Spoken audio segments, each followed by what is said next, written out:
Who do you think is the best team in the league? Would you say that was one of the biggest differences that you've seen from playing in the NFL, CFL? 100%. It was the guys with the damn flares and their shirts off, and they're like, silence, silence. This is a PSA to all the Swiss football players out there. Your country needs you. Hit him up. Your country needs you. I don't know. Who's your favorite?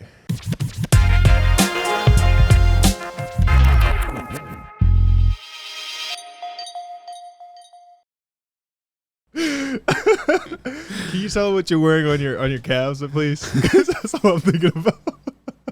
Silas has two nice and tight sleeves on his calves, and those aren't walking calf sleeves. Those are like compression calf sleeves. Well, that brings up the first topic. For those who know me, you know that I've been a big advocate for American football in Europe for quite some time. I've wanted to see the sport grow, and it has with the ELF. ELF is the biggest league this continent has seen since NFL Europe. But obviously there are going to be some difficulties along the way, and one of the biggest things that I'm seeing is health of the players. Yeah, a lot of injuries this past weekend, especially all over, even the really good teams. Yeah, Stuttgart. I just saw Stuttgart posted 5 of their players are out for the season. Key players too. Yeah, big time players. You got Sandro from the Raiders is out for the season. I mean, we got to be up to at least double digits of players out for the season, and we're only in week 4. And I know why, and that's because there isn't a lot of resources for health, recovery, physical therapy, rehab. All of that is definitely lacking, and it has been ever since I played in Europe. But if you increase the level of intensity of play, then you need to increase the level of recovery, rehab. Yep, physio. I mean, what would you say is that? Would you say that was one of the biggest differences that you've seen from playing in the NFL, CFL? 100%. NFL, you get treatment in the mornings, afternoon, and night whenever you need. Over here, guys really have to go on their own dime with their own time. And, they're coming from work and whatnot, but, they got to make time for recovery before they go to practice. And then they practice, and they got to get recovery afterwards. So it's kind of tough. It's really tough. I mean, what do you do for recovery? I used to go to this guy named Dave. Man, he took care of me. He used to put me through hell. But Dave is moving to Tune now, so I have to make my way to Tune. But as an export, what am I? You're an import. I'm an import. As an import, I travel 45 minutes to another city to see this physio, and then I see him. He takes care of me, and everything is good. But I know for guys that actually work throughout the day, 8-hour shifts, they don't have the same timetable to go to Dave and then get treatment. Dave's now in Tune, so I got to figure out where that is. I got to go visit there, and I'm just not. We're not getting the same physio or, therapy as we would be in the NFL or even collegiate level. You go downstairs, there's treatment. You go upstairs, before there's nutrition. practice, after practice, ice, bro. Oh, dude, they don't like ice in Europe. They don't like ice. You don't have ice in freezers. Ice in Europe is not a big thing. Tell me, what was it like in the NFL? Rehab-wise? 6 a.m. Trainers are there. Trainers get up at 4 a.m., they're at 5 a.m. waiting for you guys to just start seeping in. And then before meetings start at like 7 o'clock. The whole team is already in treatment, either getting compression, massages, or therapy, shock therapy, whatever they need. They got hot tub, cold tub available. That's the biggest thing I remember, hot tub, cold tub. Because here you have to find a gym that hopefully has it. Otherwise, you're jumping in the lake every morning and making sure you bring your towel with you. And, not everybody lives on the lake, but. Yeah, I mean, this is the first year in Europe that I've actually had a cold tub. There's a gym that we go to, which we actually pay for ourselves. Oh, man, I love this gym. This gym is amazing. This is the best gym. They got 3 things. What they got? They got a gym, a sauna, and the wellness center. Yeah, the wellness center is where the sauna is. That I will say, I gotta give a shout out to Europe for these wellness centers. We don't have these whole sauna areas in the United States like they do out here. It's very private, but it's very old school. Yeah. When I say old school, I mean like naked, like Roman, Greek, sauna, steam room, ice cold tub, cold showers. What's the feet one called? I forgot. I don't know. If there's one where you sit on the marble seats and you put your feet inside the little square thing, and then you clog it up with this little thing, and then you put cold or hot water in there, and you just sit there and you just. How do you feel about all the naked men, old men? Bro, I think it's hilarious. Everybody's making eye contact. They're like, "Hey, where you looking at, buddy? Hey, where you looking at? You looking down there? You a Peter Gazer?" But everybody's pretty chill. Everybody's like just mind their own business. They're like, you have to like point your whole body where you're going. So like, there's a sauna to your right, and there's an ice bath to your left. Like, you got to make eye contact, so you guys don't cross swords or anything. You just, hey, I'm going this way. You going that way? All right, cool. Yeah, it's because that's definitely a big cultural difference for sure. What have you had any weird experiences yet, or has it all been pretty chill? I mean, we're football players, so we've grown up in locker rooms full of naked dudes, so it's not really weirred for us. No, it's not really weird. I mean, have you been in the area though where it's like the beds cross gender, like no, men and women? Where is that at? I haven't seen that. If you like downstairs behind or underneath the pool area. That. There's like a sauna and a cold tub right there. But that's like mixed gender. And you can be naked. Yeah, everybody's naked. That part's weird. I don't go there too often. I never see anybody. I've only gone there if there's a lot of guys in the cold tub area. And I'm gonna make friends. You can't stay there long. Hey, you guys want to go? I did make a friend in the little ice room. In fact, I gotta go see. Oh, the ice room! I forgot they have a freezer over here that blows cold, like it's like a freezer for meat and stuff. And you just that sounds good. Cheers. You freeze your meat. You freeze your meat in the freezer. All right, so you know how every kitchen in the States has a big freezer for all their veggies and like their meats and their eggs and whatever. Like, you open the fridge and there's everything. There's icicles falling down and everything. There's like, little air vents that are blowing cold air in. It looks like the place where Luke Skywalker gets stuck with that monster thing. Yeah. Dr. Freeze type of refrigerator. So you walk in and this is all right. Let's get back on topic. Oh my God, what were we talking about again? Let's get back on topic. All right, so we're talking about ELF. Talking about problem being that there's not enough resources for rehab, which is why we see a lot of people getting hurt. So I think that's going to be a big problem for the future. Yeah, I think it helps with having a facility where teams can practice at and then also get treatment there. Right. Yeah. Because right now some teams, unfortunately, like Switzerland, we're just coming up. Our physios are like all over the place. They have to come to our practice area, which is pretty far from where they live oftentimes. Yeah. So in the NFL and college, all of the trainers, all of the physios all live in the same city as the school or the NFL program, and so it's easy for them to get there. Very. What do you have some experience in the NFL? Do you ever see this league growing to something like the NFL? Oh, hell yeah, already. It already hurts. The physicality in the ELF is there. No doubt about it. Like, there are players that have experience and could possibly play in the, CFL and then maybe the NFL. So then no doubt about it, there's athletes out here. And football, the IQ level over here is growing, ever growing. These players know how to take care of themselves nutrition-wise. But if they get the physio, they get the gym-wise, they could be at the level of the NFL pretty much. Like, what do you think is the biggest difference between ELF and NFL? Yeah, I mean, I think I know the answer, but I want to hear it from you. You got guys that are gifted with being 6'4", 6'5", and above, and just their physical features are there. So if you're a little guy, you got shorter arms, or you're short, it's going to be harder for you, of course. But the athleticism, but overall, the coaching and the experience. If players don't have the coaching at a young age, like here, people are starting at 15 or 20. They're starting football.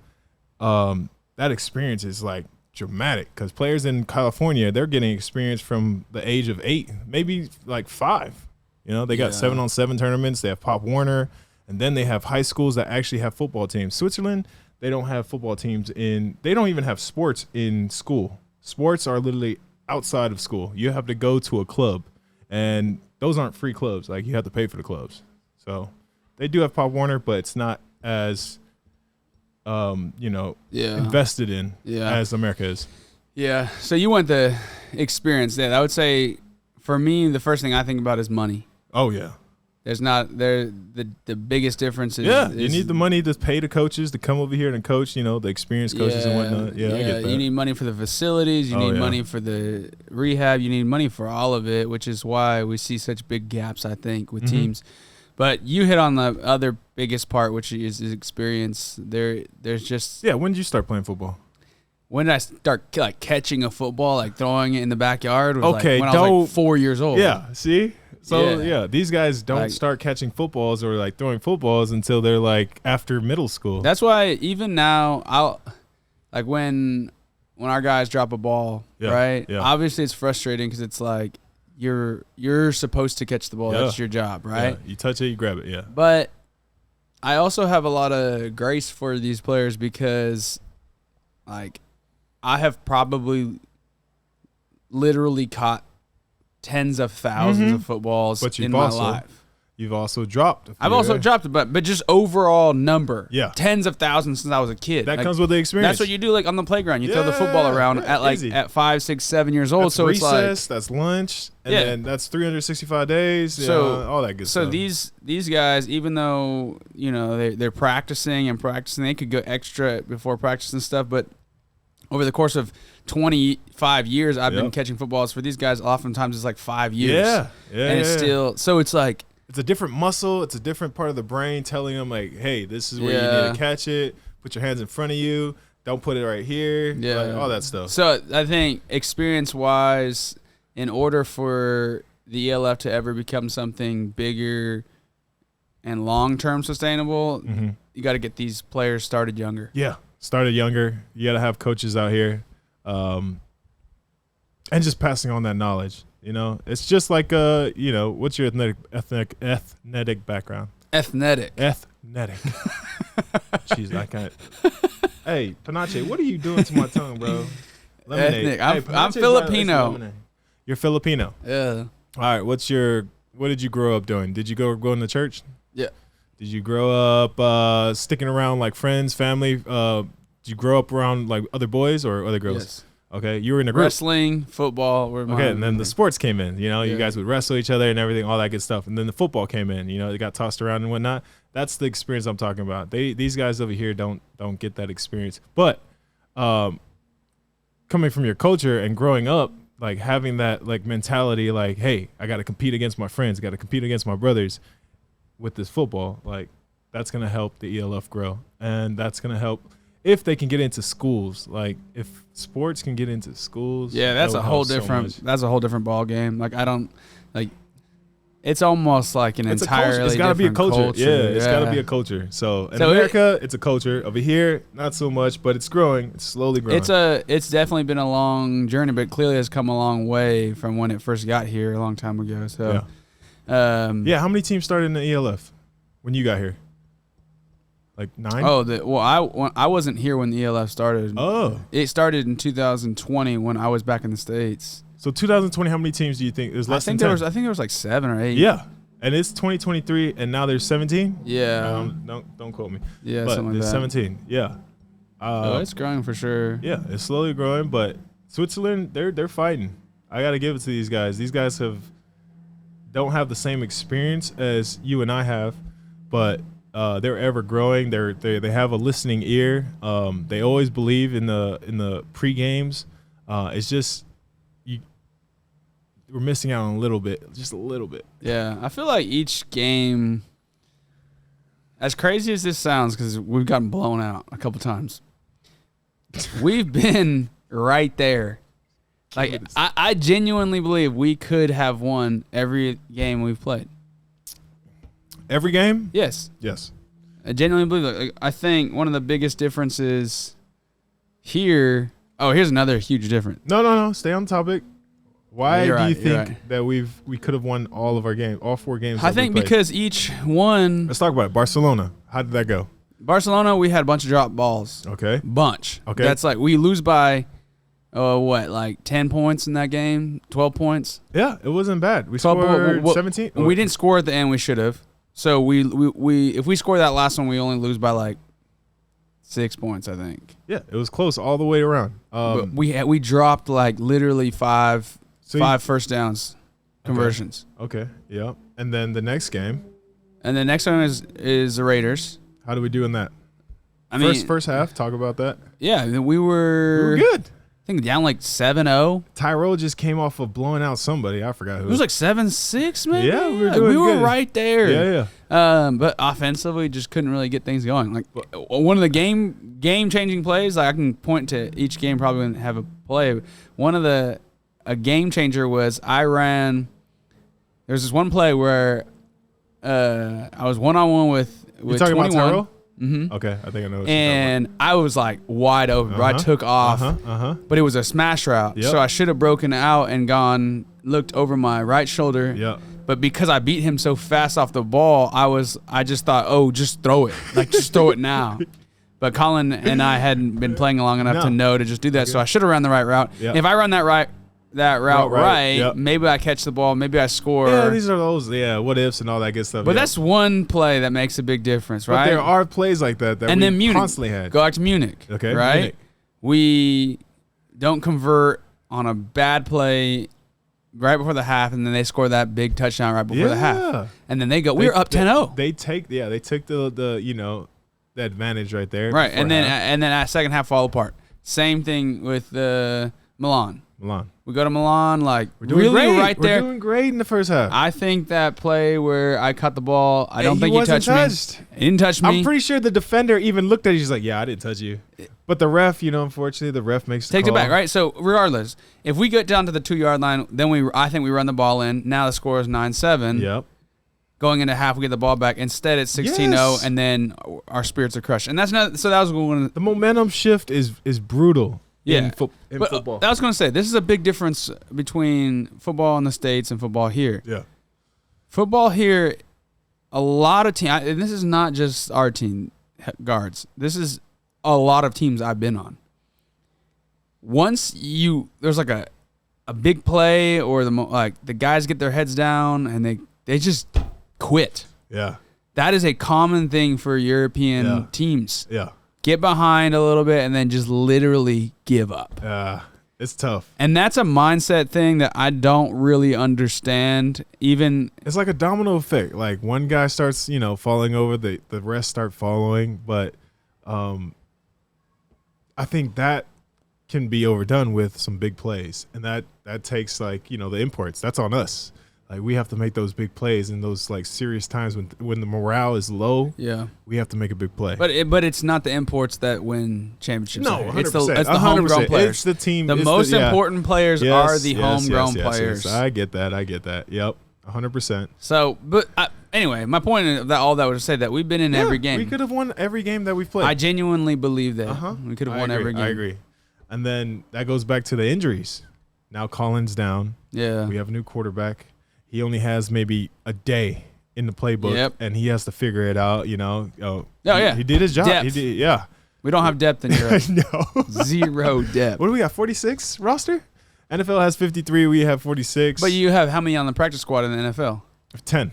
And then how many more can you call it any moment? I guess yeah. Unlimited. Guys are just waiting. Guys training on the sideline. Guys just waiting for their chance. Yeah. Waiting for their chance. Yeah. Out here, we don't have that. Speaking of which, if there are any Swiss players, I know the Swiss league is coming to an end. Yeah. This is a PSA to all the Swiss football players out there. Your country needs you. Hit him up. Your country needs you. I'm bad at Instagram, but hit him up on We Instagram. need you. And have some Swiss pride, brothers. Yeah. We need you. We need. Wir brauchen dich. We don't know what position. We need athletes. So if you can O-line. play multiple positions. We need O-line. We need receivers. Multiple positions. Yeah, our whole O-line just got hurt, bro. And then Swiss Timmy's players, coming back. we need you. Timmy's coming back. Center. This is a PSA. Our O-line All has the been, other like, European countries have been talking crap about Switzerland. Take that personal. Take Come it over personal. here and This is let's a prove PSA. wrong. But just in case, any German players you. out there, feel free to, hit them up. Or Austrian. We only need 3 of you, though. Swiss players will take as many as we can get. We got Panache. We'll drink Panache with you. Come on. This is the athletic alcoholic drink. It's only 2.6% alcohol. I am feeling this. I am feeling 2.6. Look at you. You're already done with that. What else should we talk about? We're talking about my story. Oh, shit. I can't figure out where the hell it was. No. This is a different part of this. This is a is video. about football. I can talk. Say something. I'll bring it up. Stop cussing. I'm not because beat me out. Beat me out. I'll bleep him out. Who do you think is the best team in the league? Oh, damn.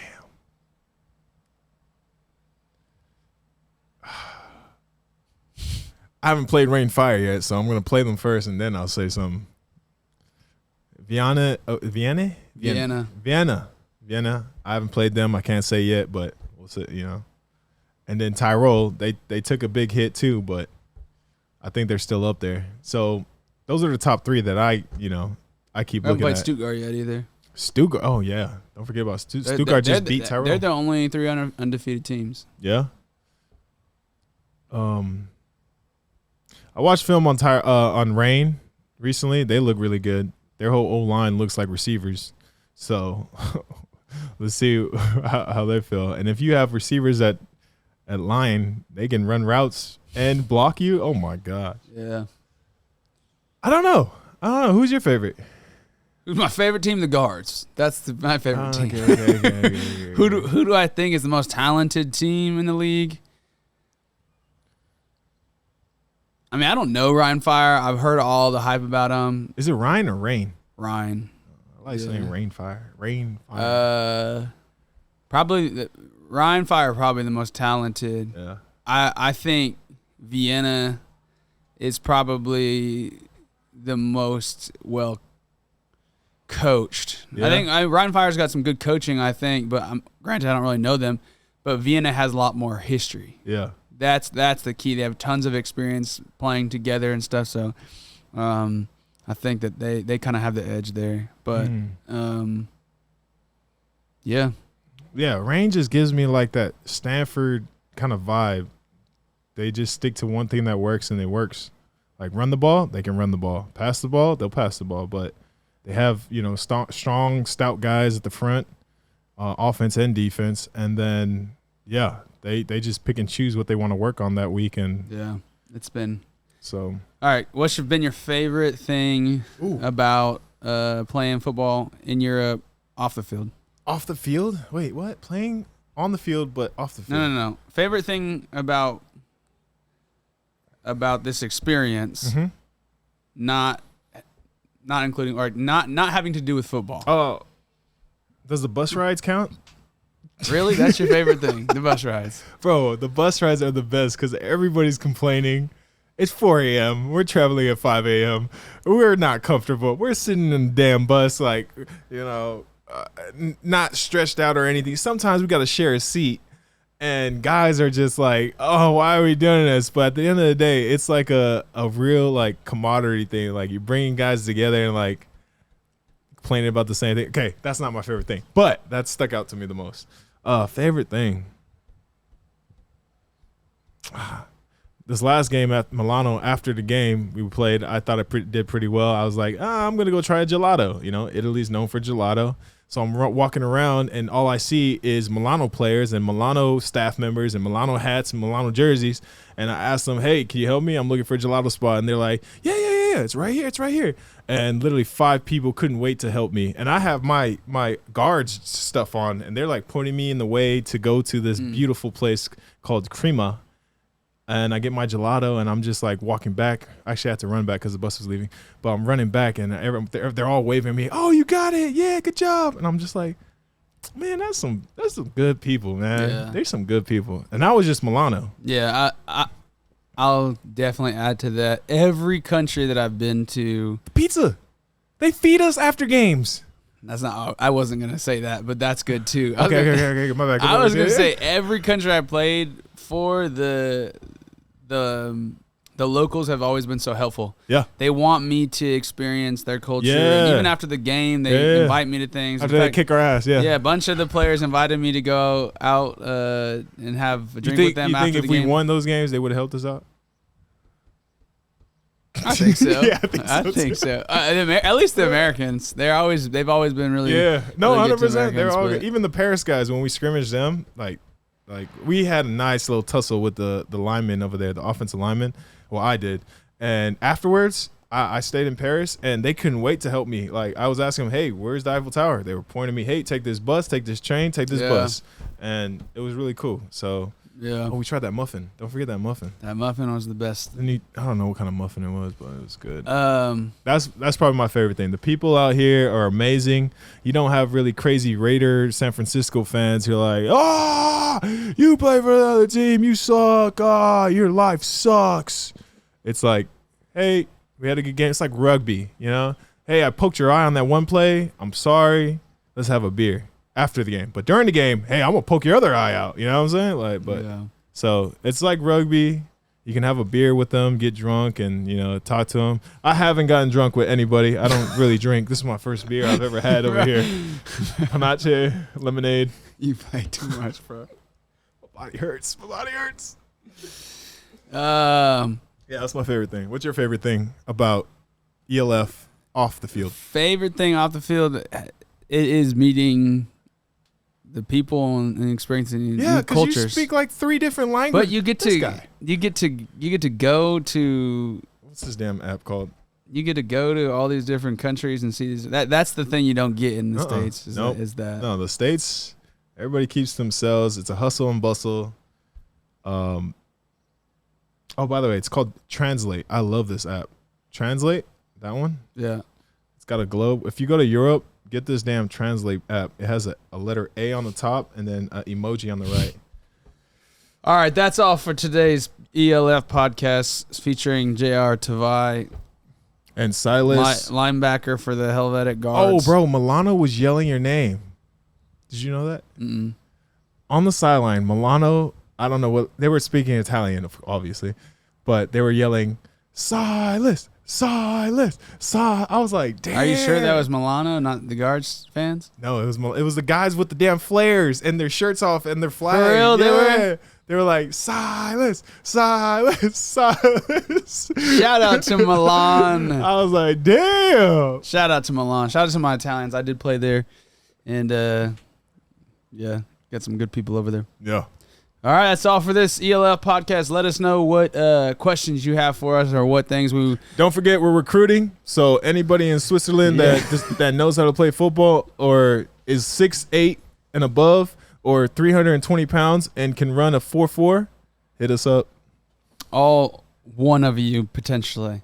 All right, next time, let us know what topics you want to hit, what we should talk about. Ciao. Ciao. Watch this thing not have recorded. I'm gonna laugh.